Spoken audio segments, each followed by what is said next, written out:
Hey guys, Fourpaws here, and today we'll be taking a look at some counters for Wukong. Wukong defines a champion who can snowball, so shutting him down early is crucial. Thankfully, to make this a little easier, his lane phase isn't too great. He lacks sustain and can run into mana problems if he spams his abilities. But don't make the mistake to underestimate him, as his kit brings a lot of damage and a crafty escape through use of decoy. So let's talk about some counters, starting with Kennen. Kennen is a great lane bully who can abuse many top laners. Aim to poke as much as possible through use of Thundering Shuriken, Electrical Surge and auto attacks.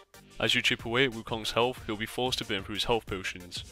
This will put him under a lot of pressure, so take advantage of this by zoning him off of the minions to deny him experience and creep score. If it gets to the stage where he's forced to last hit with Nimbus Strike, he will slowly run out of mana and be forced to base early. Rush for his Zhonya's in this lane phase so that you can use it to avoid taking damage from Cyclone when mid game rolls round. Lee Sin is probably the most common known counter to Wukong, due to that he can reveal stealth units. Upon being hit by either Sonic Wave or Tempest, Wukong will become revealed, thus decoy can be rendered useless. However, this is not the only reason Lee Sin is a strong pick. He can outduel Wukong by rotating through his abilities to keep proccing his passive flurry. And furthermore, unlike Wukong, Lee Sin has inbuilt sustain through his ability Iron Will. When Wukong begins casting his ultimate, you can retaliate with Dragon's Rage to prevent some damage and easily disengage.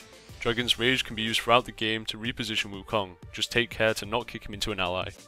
If you choose Renekton, you must bully Wukong from the get-go. With good rage management, you'll be able to outtrade Wukong consistently. Your biggest concern will be accidentally using an empowered Ruthless Predator on his decoy, so try to predict when he'll bait you. It's worth noting that when Wukong decoys, he will still probably be in range for an empowered Call the Meek.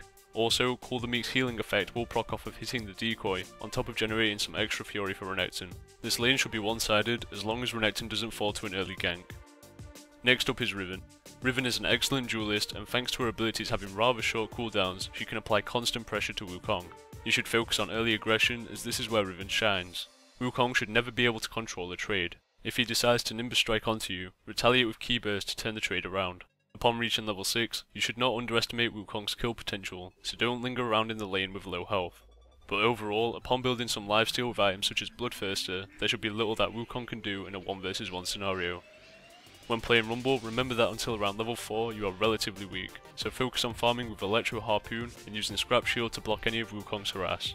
After reaching level 4, you can begin to counter trade Wukong. When he Nimbus strikes onto you, tank through it with Scrap Shield, activate Flame Spitter and trade him back. It's common for Wukong to pop decoy, and if this is the case, simply run where you think he'll be and then shoot some Electro Harpoons into him as he becomes visible. If Wukong attempts an all-in trade, consider standing on top of your ultimate, the Equalizer, as he will be forced to either fight you on top of it or leave the trade. The Equalizer deals huge damage if the enemy decides to stay on it for long enough, thus you should be able to turn around most trades if he doesn't choose to disengage. And finally Xin Zhao. This lane phase will either be a hit or miss, as Xin Zhao only excels if he begins to snowball. In knowing this, you have to play aggressive and trade often. During a trade, when you activate Free Talon Strike, Wukong will probably use decoy in an attempt to get away. When this happens, similar to with Rumble, try to follow him and re-engage with Audacious Charge upon Wukong becoming visible. Also, similar to Lee Sin, you can deny Wukong his Cyclone by knocking him away with Crescent Sweep, as long as he hasn't been currently marked with your passive challenge. This is great for quickly peeling him off of your squishies late game.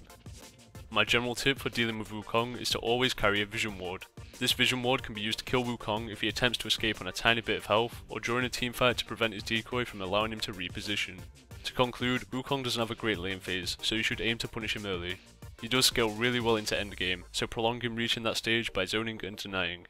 If you enjoyed this episode of Counted, or learned something new, feel free to leave a like down below. And as always, feel free to come check out my channel, How to Top Lane, if you want to further improve as a player. In the next episode of Counted, we'll be taking a look at Shen, so until next time guys, take care.